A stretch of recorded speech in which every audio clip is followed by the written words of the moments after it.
नमस्कार, मैं हूं गोपाल झा और जो आप जुड़ चुके हैं बटनेट पोस्ट के साथ। डियर लीडर ऐसा शो जिसमें हर बार हम एक नई शख्सियत के साथ मुखातिब होते हैं।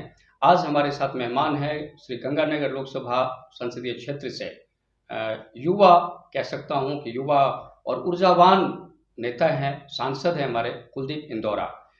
कुलदीप जी बहुत बहुत स्वागत है।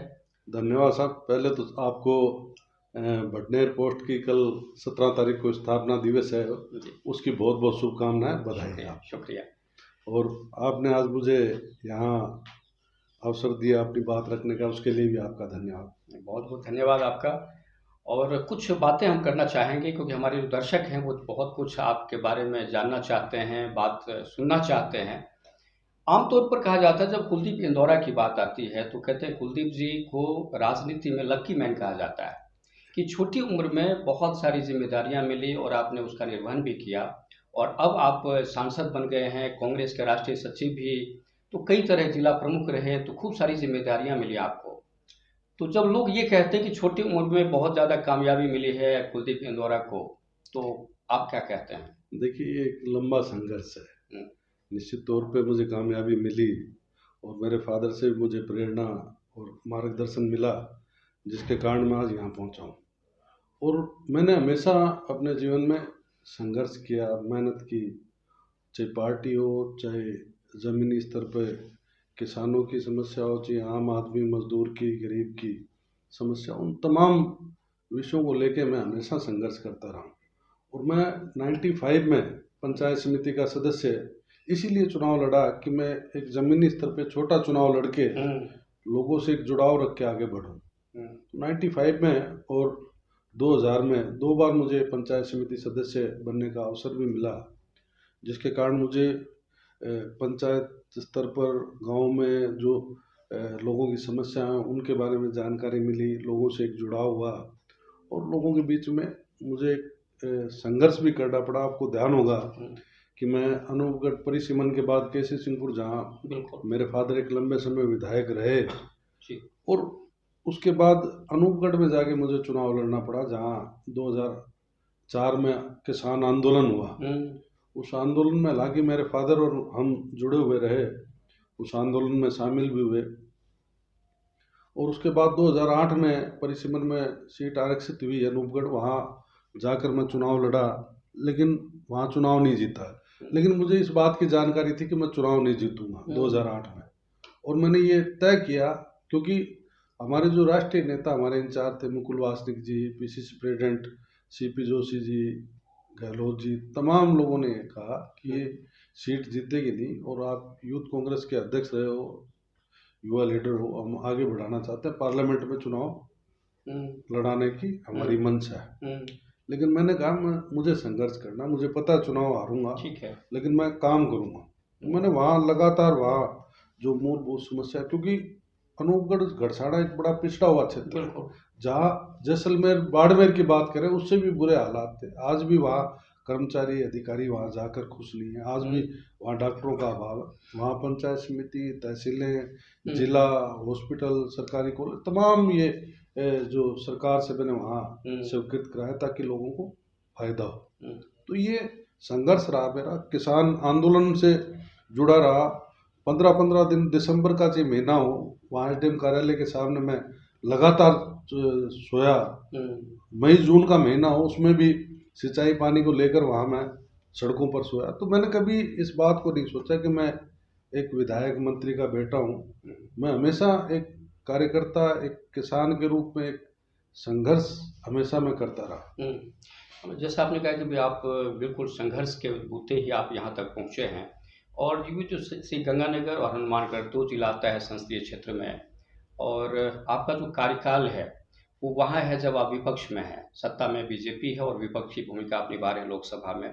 तो अपने कार्यकाल को ऐतिहासिक बनाने के लिए क्या योजना है आपके पास? देखिए, आज भी यहाँ हमारे चाहे सिंचाई के पानी की समस्या है, चाहे रेलों की समस्या है, चाहे सड़कों की समस्या है, या बड़े उद्योग की आवश्यकता है, जो औद्योगिकरण अगर किया जाता है तो यहाँ लोगों को रोजगार भी मिल सकता है, हमारे किसानों को भी उसका फायदा मिल सकता है। क्योंकि आज कृषि के क्षेत्र में हमारा गंगानगर जिला सिरमौर है, पूरे राजस्थान का। बिल्कुल। और इस पे केंद्र सरकार को ध्यान देने की आवश्यकता है, क्योंकि जब तक हम सरकार तक अपनी बात पहुंचाएंगे नहीं, काम तो सरकार ने करना है, बिल्कुल। लेकिन हम अपनी बात मजबूती से वहां रखेंगे नहीं, तब तक उसका समाधान होना बड़ा मुश्किल है। ठीक है। और मेरा मानना है कि आप लड़ाई और संघर्ष करोगे तो उसका असर होगा। हाँ, परिणाम निश्चित तौर पे आएगा। आज हमारा दूषित पानी का जो बहुत बड़ा बड़ा संकट इशू है, हमारे सामने खड़ा है, नशे का बहुत बड़ा संकट हमारे सामने खड़ा है। पूरे प्रदेश में सबसे ज्यादा अगर नशा कहीं है तो गंगानगर हनुमानगढ़ में है। तो इस पे कोई ना कोई अलग से व्यवस्था यहाँ केंद्र सरकार को करनी चाहिए, ताकि इस पे रोक लग सके और हमारा भविष्य जो युवाओं का वो सुरक्षित हो सके, मेरा मानना है। कुलदीप जी, कुछ अरसे से हम देख रहे हैं, कुछ क्या बहुत अरसे से जो श्री गंगानगर हनुमानगढ़ क्षेत्र के जो सांसद हैं वो गंगानगर से बिलोंग करते हैं। हनुमानगढ़ के जो लोग हैं अक्सर कहते हैं कि साहब हनुमानगढ़ की उपेक्षा होती है। तो इस आरोप से बचने के लिए आपके पास क्या प्रयास? देखिए, हनुमानगढ़ के लोगों ने अपूर्व आशीर्वाद, उम्मीदें भी ज्यादा है, बिल्कुल समर्थन दिया है, तो उम्मीदें भी ज्यादा है। समर्थन दिया और ऐतिहासिक वोट भी यहाँ से मिले, चाहे संगरिया हो, चाहे हनुमानगढ़ हो, चाहे पीलीभंगा हो। जबकि मैं गंगानगर निवास करता हूँ, उम्मीद तो मुझे वहां से ज्यादा थी, लेकिन यहाँ उम्मीद से ज्यादा लोगों ने मुझे आशीर्वाद और स्नेह दिया। और निश्चित तौर पे मेरी प्राथमिकता भी रहेगी हनुमानगढ़ जिले के लिए। और तमाम आप लोग सब जो बुद्धिजीवी लोग हैं उनसे भी मैं राय लेकर मेरा ये प्रयास रहेगा, चाहे रेल से संबंधित हो, चाहे उद्योग से संबंधित हो, यहाँ बड़ी कोई प्रोजेक्ट आए जिससे हमारे नौजवानों को फायदा हो। जी, हनुमानगढ़ जो जंक्शन है, रेलवे की बात करें तो बहुत पुराना जंक्शन है, और लेकिन आज इतने साल के बाद भी बहुत सारी जो दूर के इलाके हैं आज वंचित है रेल सुविधाओं से। यहाँ पे सीधी ट्रेन नहीं है, यहाँ के लोग आंदोलित भी होते हैं, वॉशिंग लाइन की मांग करते रहे तो वो चलो पूरी हो गई।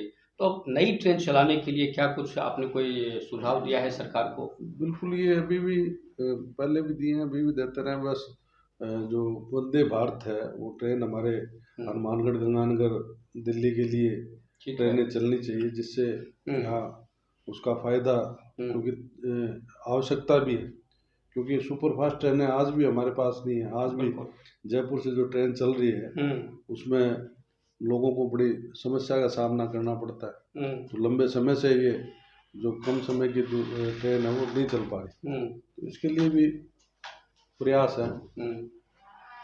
चलिए, अब कुछ संगठन की बात करते हैं। जिस पार्टी से आप ताल्लुक़ रखते हैं, कांग्रेस से, कहा जाता है कि कांग्रेस का जो संगठन है बहुत ही कमज़ोर है, और सिर्फ ये राजस्थान की बात नहीं है बल्कि पूरे देश की स्थिति है, और आप राष्ट्रीय सचिव की जिम्मेदारी आपके पास रही है। तो इसको मजबूत करने के लिए कांग्रेस को क्या करना चाहिए? भाई, राष्ट्रीय सचिव के रूप में आप क्या सोचते हैं? देखिए, हमारा लगातार ये प्रयास रहा, चाहे वो बूथ स्तर पर, ब्लॉक स्तर पर, जिला स्तर पर, संगठन को मजबूत करने के लिए हमारे प्रदेश स्तर के नेता भी प्रदेश कांग्रेस कमेटी से प्रभारी भी नियुक्त किए गए और जिम्मेवारियां दी गई, और ये प्रयास भी रहा कि संगठन मजबूत हो। लेकिन कहीं ना कहीं कोई कमी है जिसको हमें दूर करने की आवश्यकता है। हालांकि राहुल गांधी जी का ये प्रयास रहा कि युवाओं को सीधी डायरेक्ट जिम्मेवारी दी जाए, और इसीलिए उन्होंने जो चुनाव प्रक्रिया शुरू की थी यूथ कांग्रेस में, क्योंकि हमारा समय तो निकल गया था, लेकिन हमारे बाद ये चुनावी प्रक्रिया शुरू हुई है, लेकिन जो वो चाहते थे वो सिस्टम बैठ नहीं पाया, जिसके कारण हमारा यूथ कांग्रेस एनएसआई, बिल्कुल दोनों ही संगठन लुप्त हो गए। हाँ, जो आप लोगों के टाइम में जो सक्रियता थी, जब आप लोग यूथ कांग्रेस में काम करते थे, या हनुमानगढ़ की बात करें, जैसे कृष्ण नेहरा जी थे, आप लोग जो काम करते थे, तो लगता था कि संगठन है, लेकिन अब तो संगठन का पता नहीं चला यूथ कांग्रेस का अध्यक्ष कौन है। तो निश्चित रूप से कांग्रेस को नुकसान हुआ है। बिल्कुल, इसमें भी हमने बदलाव के सुझाव भी दिए थे और उसमें प्रयास भी है अभी। हालांकि प्रदेश कांग्रेस कमेटी के हमारे अध्यक्ष जी हैं, वो प्रदेश में अच्छा काम कर रहे हैं, जिसके कारण आज हमारी प्रदेश में 11 सीटें भी लोकसभा में आई, और आने वाले जो 7 उपचुनाव हैं इसमें भी हमें उम्मीद है कि हमारी सीटें जीतेंगी। और डोटासरा जी का प्रयास भी रहा कि पूरे प्रदेश में हर जगह वो गए, और तमाम नेता भी इस प्रयासरत हैं, क्योंकि हालात जो आज चाहे हरियाणा है, चाहे दूसरे मध्य प्रदेश है, चाहे बिहार, यूपी जो हैं, तमाम हालात देख रहे हैं। इसलिए हमारे प्रदेश के तमाम नेता मेरे ख्याल से एकजुट होकर सब काम अभी वर्तमान में कर रहे हैं ताकि आने वाला समय हमारे साथ हो। कुलदीप जी, देखिए आपने पहले भी कहा और हम जानते हैं कि आपने ज़मीनी स्तर पे देखा है काम को, संगठन का भी और बाकी जिम्मेदारियों को। कांग्रेस के बारे में अक्सर ये कहा जाता है कि कांग्रेस का जो दुश्मन है वो कांग्रेस ही है, यानी कांग्रेस जो आपस में है, अगर ये एकजुट हो जाए तो इनको कोई हराने वाला नहीं। आमतौर पर ये बात कही जाती है, जो वोट बैंक के हिसाब से अगर बात करें तो। ये ठीक बात है गोपाल जी, लेकिन ये परिस्थितियां हर एक पार्टी में है। और ये हालात कोई आज नहीं बने, हमेशा से रहे।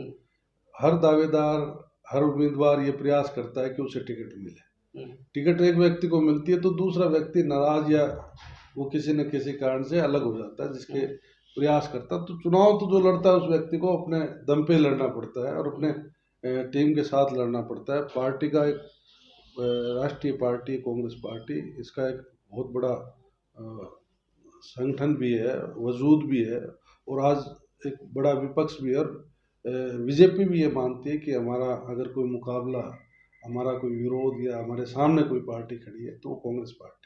ये आपको लगता है कि अब कैडर बेस्ड पार्टी नहीं रही कांग्रेस? आमतौर पर जिस तरह के हालात पैदा हो रहे हैं, जो एक विचारधारा होती थी, वो कांग्रेसियों में विचारधारा नाम की कोई चीज़ नहीं रही। आप क्या कहते हैं? देखिए, समय में बदलाव है, इसमें तो कोई दो राय नहीं, क्योंकि विचारधारा से जुड़े लोग आज भी हैं, ऐसा नहीं कह सकते। क्योंकि जो NSCI यूथ कांग्रेस सेवा दल से जो लोग निकले हैं वो आज भी पार्टी के प्रति समर्पित हैं, उनकी भावना आज भी है। तो वैसे ही उस तरह के लोगों को हमें आगे लाने की आवश्यकता है, जिससे हमारा संगठन मजबूत हो सके। सेवा दल एक बहुत बड़ा मजबूत संगठन हुआ करता था। RSS तो उसके बाद बनी है। सेवा दल के क्योंकि मेरे फादर सेवा दल के अध्यक्ष रहे हैं प्रदेश के, और एक लंबे समय रहे। जब हमारा जन्म नहीं हुआ था उस समय वो सेवा दल के चीफ हुआ करते थे। तो उस समय साइकिल पे जाकर अलग अलग शाखाएं जो चलती थी, वहाँ ध्वज वंदना है, लाठी चलाना है, पार्टी की विचारधारा है, तमाम उन लोगों को ट्रेंड किया जाता था। तो उनकी एक विचारधारा थी, और वो मुझे तब एहसास हुआ जब मैं यूथ कांग्रेस का अध्यक्ष था और पूरे प्रदेश में गया, तो सेवा दल के लोग मिलने जरूर आते थे कि हमने आपके फादर के साथ काम किया है और हम कांग्रेस के। और वो एक आई कार्ड, उनका जो ट्रेनिंग NTC जो होता था, वो कार्ड भी दिखाते थे कि हमने NTC की भी। तो एक भावना, उनकी एक विचारधारा जो नहीं, आपने बिल्कुल सही कहा कि RSS जो दोनों के जो अगर तुलनात्मक अध्ययन करें तो विचारधारा में अंतर है, लेकिन जो काम करने का जो तरीका रहा, जो सेवा दल का और RSS का एक जगह, लेकिन RSS कहाँ से कहाँ पहुँच गया और सेवा दल कहाँ से कहाँ रह गया, ये जी, इसमें कितना सुधार की गुंजाइश है आपके हिसाब से? क्या करना चाहिए? काफी सुधार की आवश्यकता है, और समर्पित लोगों को और जो जिनकी पार्टी के प्रति विचारधारा है उनको आगे लाने की आवश्यकता है। ऐसे लोगों का चयन करना पड़ेगा, कमी नहीं है ऐसे लोगों की। चलिए, और आखिर में एक सवाल कि राजनीति में कुलदीप इंदौरा का विजन क्या है? सबसे तो यही है कि इस क्षेत्र में ज़्यादा से ज़्यादा विकास, डेवलपमेंट हो, और जो मूलभूत ज़रूरतें हैं लोगों की वो पूरी किस प्रकार से हो सकती है उसमें प्रयास रहेगा। और सिंचाई के पानी और जो दूषित पेयजल है, जो हमारे सामने एक विकट समस्या है, क्योंकि जब भी फसलों की बिजाई का समय आता है तो हमें सिंचाई का पानी का संकट खड़ा होता है। तो जिस प्रकार से वाजपेयी जी ने, मोदी जी ने एक बात कही थी कि देश को नदियों से जोड़ने की बात है, तो अभी तक मुझे नहीं लगता कि इन्होंने कहीं कोई कार्य शुरू किया है। क्योंकि कांग्रेस के समय में जो डैम बने, नदियाँ बनी, उसके बाद मुझे नहीं ध्यान कि इन्होंने कहीं कोई इस तरह का प्रोजेक्ट शुरू किया जिससे क्योंकि कृषि से आधारित हमारा देश ज़्यादा है, ठीक है, कृषि पे डिपेंड करता है। और उनको डेवलप करने के लिए क्या योजनाएं हो सकती है। आज जो फसली बीमा है उसका भी लोगों को भुगतान नहीं हो पा रहा। तो ऐसी बहुत सी समस्याएं हैं जिनको लेकर हमें संघर्ष करना होगा।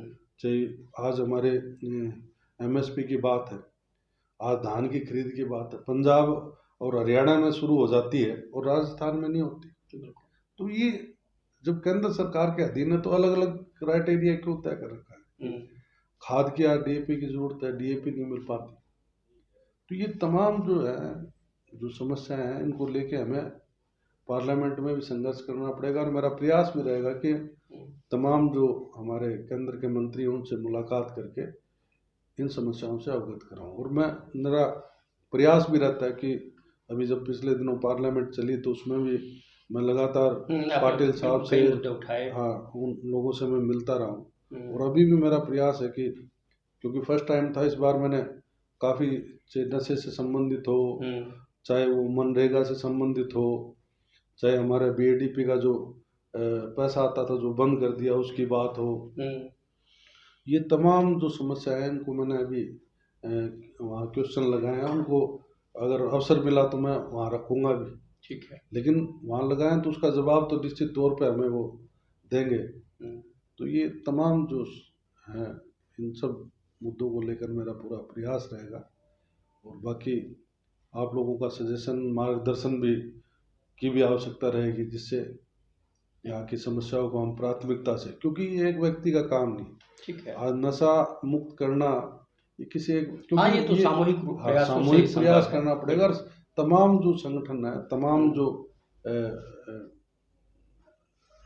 जो भी संगठन है, यूनियन है, तमाम जो लोग हैं, वो सबको सड़कों पर आना पड़ेगा। बिल्कुल। चलिए, हमसे बात करने के लिए बहुत बहुत धन्यवाद। ये है कुलदीप इंदौरा, जो गंगानगर संसदीय क्षेत्र से सांसद हैं, युवा हैं, ऊर्जावान है और बहुत ही बेबाकी से उन्होंने जो दिल की बात है, जो मन की बात है, उन्होंने रखी है। और हमें लगता है कि आपको ये एपिसोड पसंद आएगा। जिन दर्शकों ने इस चैनल को सब्सक्राइब नहीं किया है, कृपया वो करें, और अच्छा लगे तो वीडियो शेयर भी करें। बहुत बहुत धन्यवाद। नमस्कार सर, धन्यवाद।